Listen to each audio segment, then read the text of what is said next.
रामकृष्ण रे.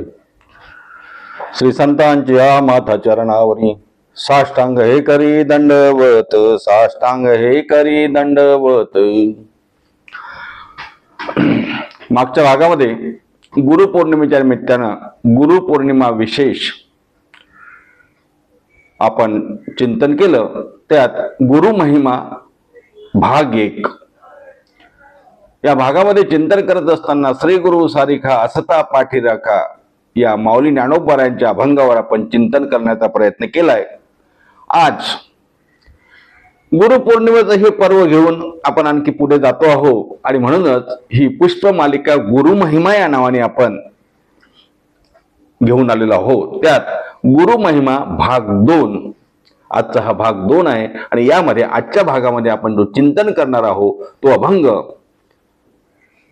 पैठणी निवासी प्रतिष्ठान निवासी शांती ब्रह्मश्री संत एकनाथ महाराजांचा प्रसिद्ध असा 4 चरणाचा अभंग आहे. त्या अभंगावर आपण चिंतन करणार आहोत. त्या अगोदर अभंग सांगतो, अभंग म्हणून दाखवतो आणि नंतर चिंतनाला सुरुवात करतो.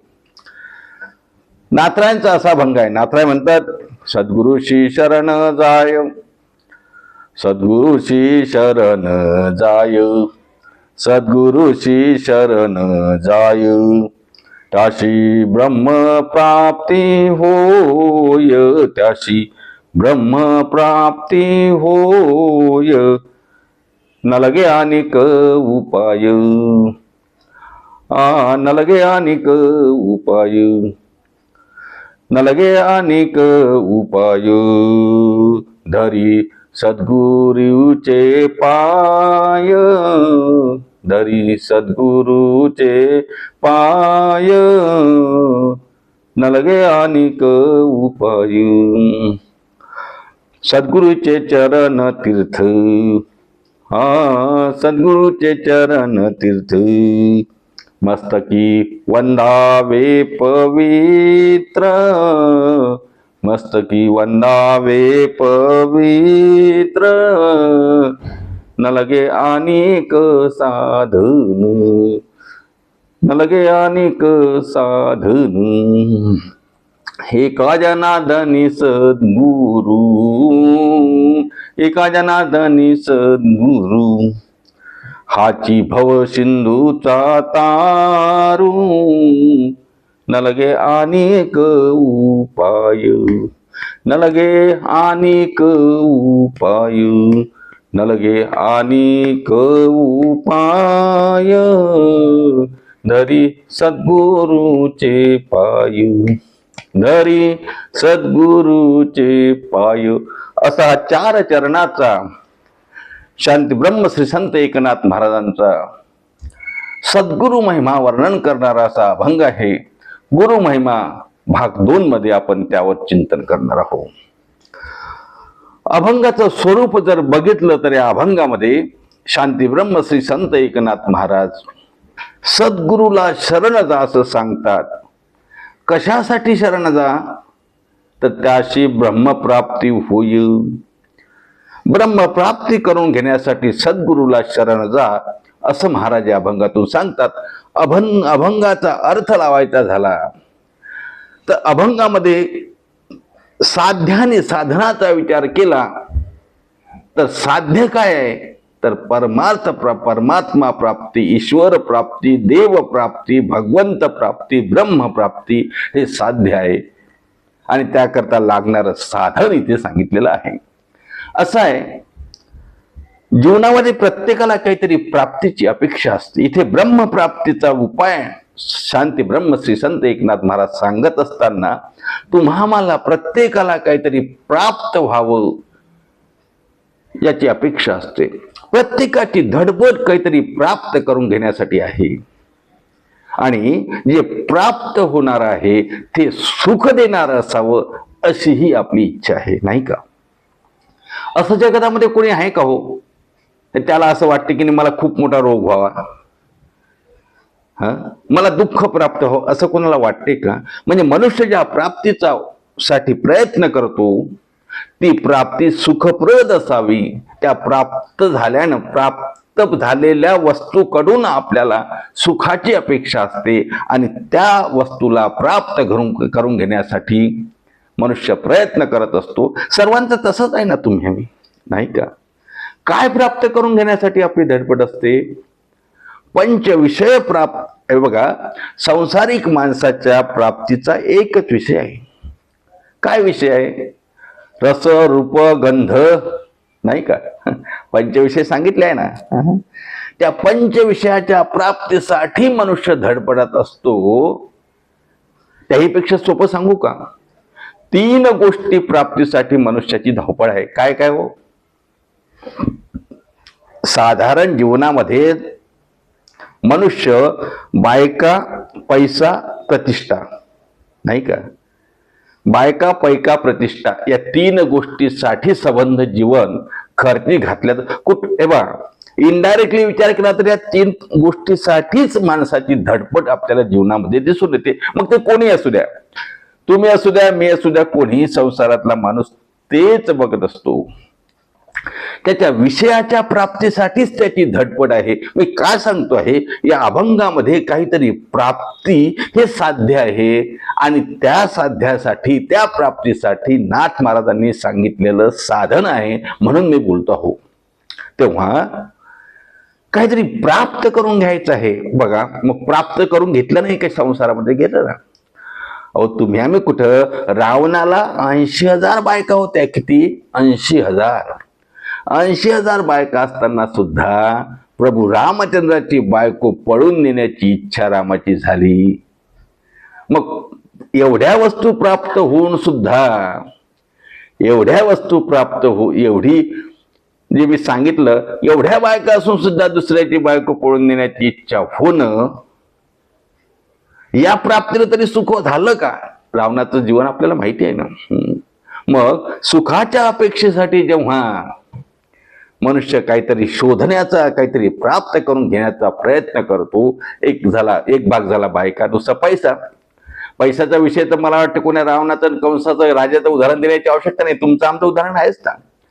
कितीकही पैसा मिळवा, आणखीही मिळवण्याची इच्छा असतेच. कुठंच ती इच्छा थांबत नाही, त्याला कुठं असा थांबाच नाही. लक्षाधीश झाला कोट्याधीश व्हावं वाटतं. कोट्याधीशाचा कधीतरी तो भिक्षाधीश सुद्धा होऊन जातो, पण इच्छा संपत नाही महाराज. तेव्हा बायका झाला, पैका झाला, प्रतिष्ठा. माणसाला प्रतिष्ठा तर खूप आवडते हो. सरपंच व्हावं वाटते, सरपंचाचा तालुक्याचा प्रमुख व्हावं वाटते, तालुका प्रमुख झाला की जिल्हा परिषद अध्यक्ष सदस्य व्हावं वाटतं, नंतर आमदार व्हावं वाटतं, खासदार व्हावं वाटतं. काहींना तर तसंच मनात मला आमदार झाल्यासारखं वाटते, नाही का, कार्यकर्त्यांना. म्हणजे मनुष्याला प्रतिष्ठा मिळवण्यासाठी एक आमदार झालं की त्याला खासदार व्हावं वाटते, कारण प्रतिष्ठा पाहिजे माणसाला. बरोबर. मग तो मुख्यमंत्री जरी झाला, मंत्री जरी झाला, तरी तिथे थांबतो का? नाही ना. कितीही प्रतिष्ठा प्राप्त झाली तरी कुठंतरी लोक नाव ठेवणारे असतात, ते चिरकाल टिकणारी नसते. अहो, आपलं कुठं घेऊन बसला? इंद्रचंद्र महेंद्र यांची ही तीच गती आहे. माऊली ज्ञानोबारांनी वर्णन केलं ना, तया पुण्याची पावटी सरे, सवेची इंद्रपणाची उठे उतरे, मग येऊ लागती माघारे मृत्यू लोके. अहो, इंद्रपद कायम स्वरूपी नाही. तुम्ही तुमचे कुठे घेऊन बसले हे अध्यक्षपद? तेव्हा मी का सांगतो आहे, बायका, पैका, प्रतिष्ठा या गुंत्यामध्ये गुंतलेले तुम्ही आम्ही काहीतरी प्राप्त करून घेण्यासाठी प्रयत्न करत असताना एक असा वर्ग आहे, त्याला माहिती आहे की यात काहीही शिल्लक नाही, यातून सुख मिळणार नाही. सुख प्राप्तीसाठी भगवंताला प्राप्त करून घेतलं पाहिजे, ब्रह्माला प्राप्त करून घेतलं पाहिजे, आत्मसुख समजून घेतलं पाहिजे, देवाची प्राप्ती झाली पाहिजे, खरं सुख कशात आहे ते समजलं पाहिजे. असा समजणारा जो वर्ग आहे त्याचे लक्षात येतं की साते आलिया ओळगा शारंग धरू, नाही तरी संसारू जाईल रया, कवनाचे गणगोत कवनाचे मायबाप मृग जळवत जाईल रे, अशी त्याची भूमिका होते. आणि मग त्याला असं वाटते की माझा उद्धार कसा होईल. मग त्या काळामध्ये, नाथांच्या काळामध्ये असाच एखादा साधक, असाच एखादा भक्तीसाठी लाचावलेला, असाच एखादा स्वतःचा उद्धार करून घेण्याची इच्छा असणारा साधक संत नाथरायांकडे गेला असावा आणि नाथरायांकडे त्यांनी हात जोडले असावे, श्री संतांच्या माथा चरणावरी नाथरायांना नमस्कार केला असेल, नाथरायांना म्हटलं असेल, नाथराय तुमचं नाव आम्ही ऐकलं आहे, आम्हाला आमच्या जीवनामध्ये सुख पाहिजे, आम्हाला आमच्या जीवनामध्ये भगवत प्राप्ती पाहिजे, आम्हाला आमच्या जीवनामध्ये देव मिळाला पाहिजे असं वाटते, आम्हाला आमच्या जीवनामध्ये ईश्वराची प्राप्ती झाली पाहिजे असं वाटते, आम्हाला ब्रह्म प्राप्ती झाली पाहिजे असं वाटते, काहीतरी उपाय सांगा ना हो नाथराय, आम्ही तुम्हाला शरण आलो. नाथराय तुम्हीच आम्हाला सांगू शकता, कारण तुमच्याकडे या देवानं काम केलं आहे, तुमच्याकडे ब्रह्माने काम केलं आहे, तुमच्या घरी पांडुरंगाने 36 वर्ष काम केलं, तुमचा अधिकार मोठा आहे, तेव्हा तुम्हीच आम्हाला सांगा की कशामुळे हा देव मिळेल, कशामुळे हा पांडुरंग मिळेल, कशामुळे. एक एक सांगत मला, ब्रह्म म्हणजे दुसरं तिसरं काही नसून ब्रह्म ही वेदांताची भाषा आहे, वेदांतामध्ये ज्याला ब्रह्म म्हटलं तोच आपण मानतो, तो परमात्मा, पांडुरंग, ईश्वर, काही म्हणा. उगीच वेदांतातले कठीण शब्द सांगून त्या ठिकाणी उगीच बुद्धिभेद मला करून द्यायचा नाही. ब्रह्म म्हणजे देव, बस संपला विषय. आणि मग असं हे ब्रह्मप्राप्तीसाठी उपाय सांगा ना हो नाथराय, असं तो साधक, असा तो भक्त नाथरायांकडे जाऊन म्हणत असावा, बोलत असावा. त्याला दिलेलं नाथरायांनी उत्तर म्हणजे अभंग आहे असं मला वाटते. नाथराय त्याच्या प्रश्नाला उत्तर देतात, का रे काय पाहिजे तुला. समोरचा साधक म्हणतो, महाराज मला आहे ना देव प्राप्ती, ब्रह्मप्राप्ती, ईश्वर प्राप्ती व्हावी असं वाटते, काय करावं लागेल. तेव्हा नाथराय सांगतात, काही करायचं नाही, मी सांगतो ते कर. काय करू. सद्गुरुशी शरण जाय, सद्गुरुशी शरण जाय. महाराज या अभंगामध्ये म्हणतात, एक काम कर, सद्गुरुशी शरण जाय, सद्गुरुशी शरण जाय, त्याशी ब्रह्म प्राप्ती होय, त्याशी ब्रह्म प्राप्ती होय, न लगे अनिक उपाय, न लगे अनिक उपाय. महाराज म्हणतात, सद्गुरूला शरण जा आणि मग तुला ब्रह्म प्राप्ती होईल. अरे एवढं खरंच. नाथराय म्हणतात, तू विचारतो ना म्हणून सांगतोय. या जगतामध्ये लोकांना ब्रह्मप्राप्तीशी काही घेणं देणं पडलेलं नाही. लोकांना देवप्राप्तीचा विषय नाही. कोणी माझ्याकडे येत नाही, देव कसा मिळेल. कोणी विचारत नाही ब्रह्माची प्राप्ती कशी होईल. कोणी विचारत नाही सुखाची प्राप्ती कशी होईल. आपापल्या पद्धतीनं सुखाच्यासाठी धावतायत, पळतायत, धावाधावी करतायत.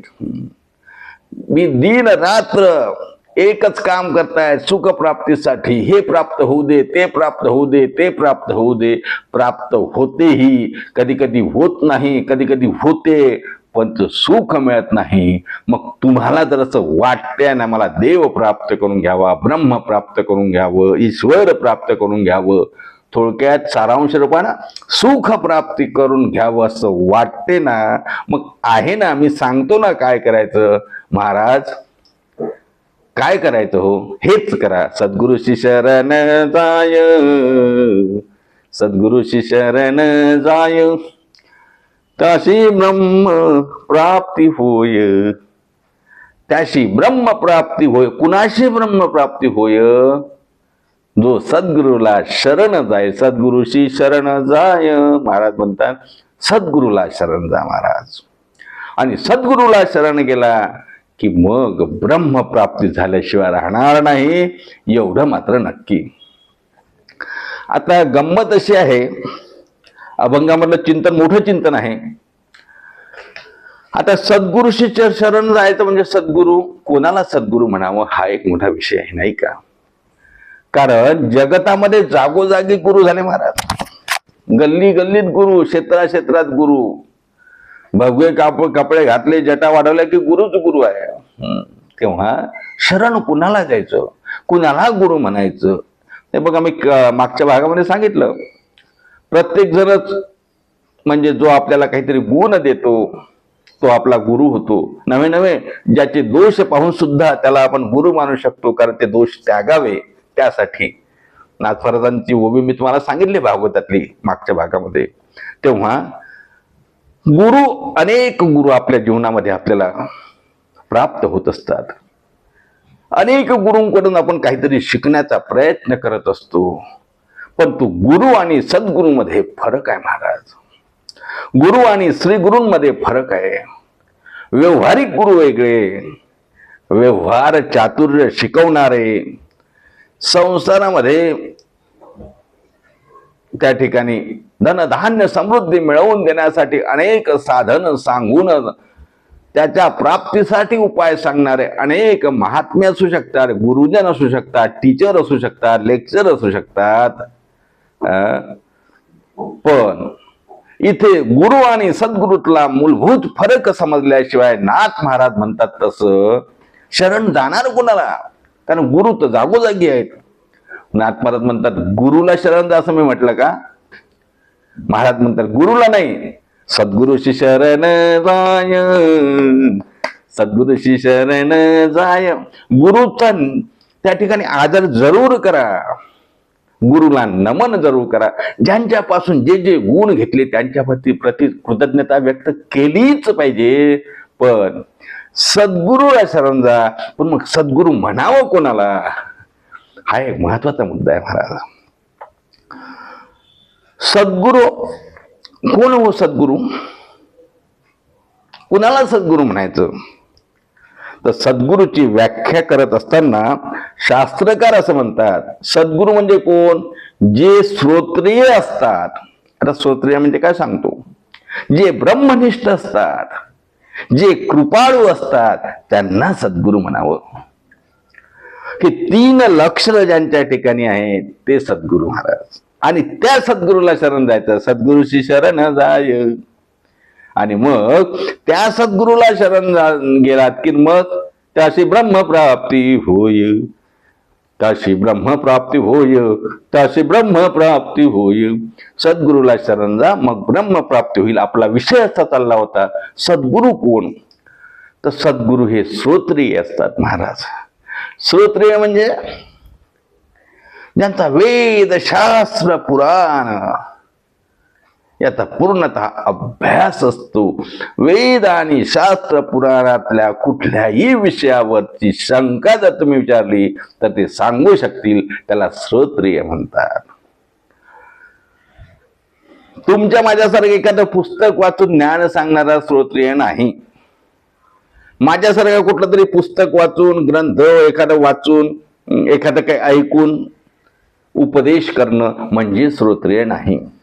श्रोत्रिय म्हणजे त्यांनी संबंध या शास्त्र पुराणाचा अभ्यास करून ते प्राप्त केलेलं ज्ञान दुसऱ्याला देण्याची ज्याची कुवत आहे, इच्छा आहे, तो श्रोत्रिय महाराज. ते सोपं आहे का हो? सोपं आहे का? मागे आपण एकदा विचार करताना बोललो होतो ना, एका पुराणाचा एका उपनिषदाचा जर अभ्यास करतो म्हटलं तर आयुष्य जायचं. एवढं सूक्ष्म आणि गहन ते शास्त्र आहे. त्याचा अभ्यास करणारे ते श्रोत्रिय, त्याला म्हणायचं सद्गुरू. आणि दुसरं लक्षण सांगत असताना काय सांगितलं? कुणाला सद्गुरू म्हणायचं? तो श्रोत्रिय असावा, तो ब्रह्मनिष्ठ असावा. ब्रह्मनिष्ठ असावा म्हणजे काय? ब्रह्मनिष्ठ असावा म्हणजे त्याची ब्रह्माच्या प्रतिनिष्ठा असावी, म्हणजे देवाच्या प्रतिनिष्ठा असावी, ईश्वराच्या प्रतिनिष्ठा असावी. सर्वत्र ब्रह्म आहे हा त्याला अनुभव आलेला असावा, नाही का? ऐसा ज्याचा अनुभव विश्वदेव सत्यत्वे, नाही का? आपल्याला महाराजांचं प्रमाण माहिती आहे ना. सर्वत्र ब्रह्म आहे, ब्रह्म सत्य जगम मिथ्या ही ज्याची भूमिका आहे, ज्याला हे कळलेलं आहे. विठ्ठल जळीस्थळी भरला ही ज्याची भूमिका झालेली आहे. अंतर्बाह्य सर्वत्र देव आहे ही ज्याची भूमिका आहे, हे ज्यांनी अनुभवलं आहे. ऐसा ज्याचा अनुभव म्हणजे म्हणून सांगितलं, असा ज्याचा अनुभव आहे, जो ब्रह्मस्वरूपाला प्राप्त झाला, त्याला ब्रह्मनिष्ठ म्हणावं. म्हणजे सद्गुरू कसे असावेत? ते श्रोत्रिय असावे, ते ब्रह्मनिष्ठ असावे, ब्रह्मस्वरूपाची जाण त्यांना असावी, त्यांना तो अनुभव आलेला असावा. आणि तिसरं लक्षण सांगताना असं सांगितलं की सद्गुरू हे कृपाळू असावे महाराज. बरेचदा काय होते, माणसं हुशार असतात, ज्ञानी असतात, धार्मिक असतात, पण कृपाळू नसतात. एखादा खूप विद्वान आहे, पण त्याच्या जवळ जरी जाण्याचा प्रयत्न केला ना, तर हळहळ करून हाकून जर तिकडे चल चल चल चल चल चल, कुठे चालला कुठे चालला कुठे, इकडे काय इकडे काय इकडे. म्हणजे कृपाळुता नाही ना. नुसतं स्वतःचा उद्धार करून घेणं, परमात्मा प्राप्ती करून आपण स्वतःचा उद्धार करून घेण्याची भूमिका करणं म्हणजे स्वार्थ आहे. आणि सद्गुरू हे स्वतःच्या उद्धाराबरोबर इतरांचाही उद्धार करत असतात. संत महात्मे काय करतात महाराज? संत महात्मे तेच करतात ना, ते स्वतःही क्रिया करतात आणि मग तुम्हाला दाखवतात की ब्रह्मप्राप्ती करण्यासाठी मी काय साधनाचा वापर केला, काय कष्ट उपसले. संत महात्मे तेच करतात ना. अभंगामध्ये आलेला आहे बघा. क्रिया करुणी दाविती अंगी, क्रिया करुणी दाविती अंगी, क्रिया करुणी दाविती अंगी, तैसे संत जगे क्रिया करुणी दाविती अंगी. ते कृपाळू असावे यासाठी मी सांगतो. काय करतात संत महात्मे? बघा, शिक्षक जसे मुलाला शिकवण्यासाठी खडू, लेखणी, पेन हातात घेऊन त्याच्या कागदावरती, आता पाट्या गेल्या, कागदावरती अ काढायसाठी मुलाचा हात धरतात आणि त्याला अ काढून देतात. काय शिक्षकाला अ काढता येत नाही का? पण त्या मुलाला शिकवण्यासाठी अर्भकाचेसाठी पण ते हाती धरली पाटी, तैसे संत जगी क्रिया करुणी दाविती अंगी.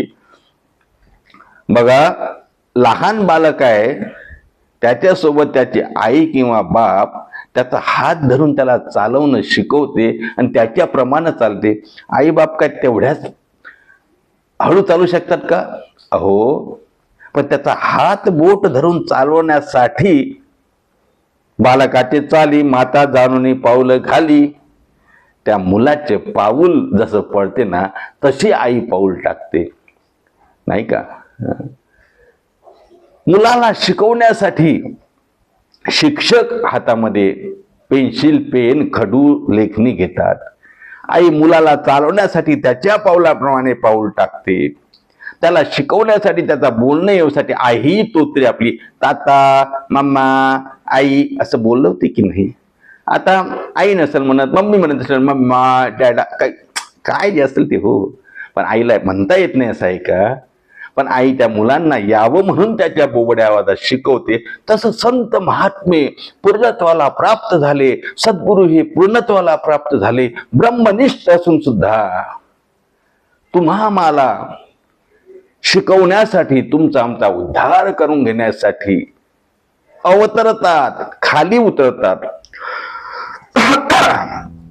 खाली उतरतात म्हणजे अवतरती. तुकोबाराय म्हणतात की नाही, आम्ही वैकुंठवासी आलो याची कारणाशी. कशासाठी? जगताचा उद्धार करण्यासाठी संत महात्मे येतात आणि आपल्याला शिकवतात. सद्गुरू त्या ठिकाणी तुम्हा मला बोध करण्यासाठी कृपाळू बनतात. मग जे कृपाळू बनतात, जे श्रोत्रिय असतात, जे ब्रह्मनिष्ठ असतात, त्या महात्म्यांना म्हणायचं आहे सद्गुरू. आणि मग असे जे महात्मे आहे, जे श्रोत्रिय आहे, जे ब्रह्मनिष्ठ आहे, जे कृपाळू आहे, त्यांना शरण जावं. नाथराय म्हणतात, अशांना शरण जा. सद्गुरूशी शरण जाय, सद्गुरूशी शरण जाय, तशी ब्रह्म प्राप्ती होय, तशी ब्रह्म प्राप्ती होय, न लगे अनिक उपाय, न लगे अनिक उपाय. मग मला सांगा, सद्गुरू, श्रोत्रिय सद्गुरू तुम्हाला असावे कोण आहे? अहो, आपले तुकोबाराय, ज्ञानोबाराय, नाथराय, नाही का? त्यांनी सर्व संबंध पुराणाचा, वेदाचा अभ्यास केला, ते श्रोत्रिय आहेत ना.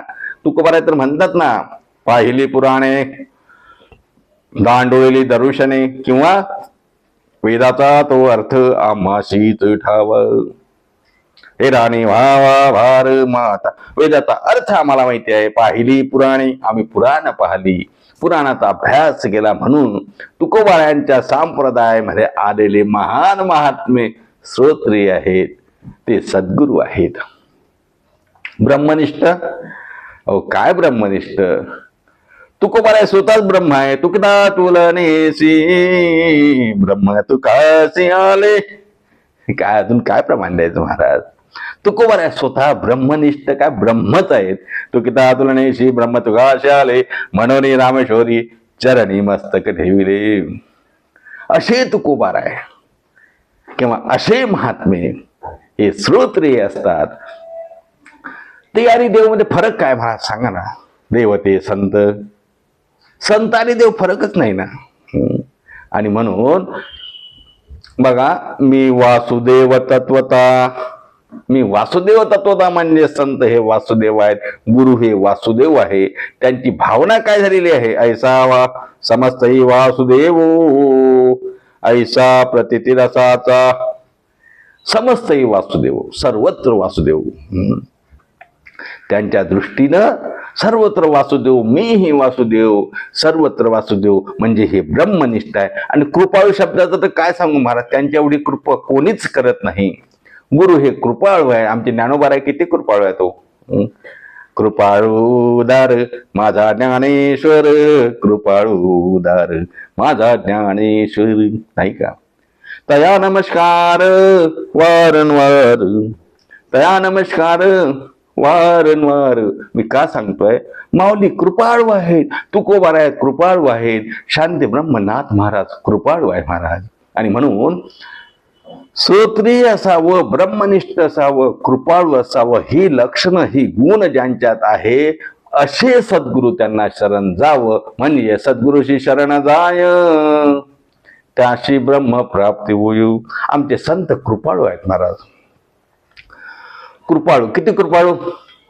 कृपाळू उदार माझा ज्ञानेश्वर, नाही का.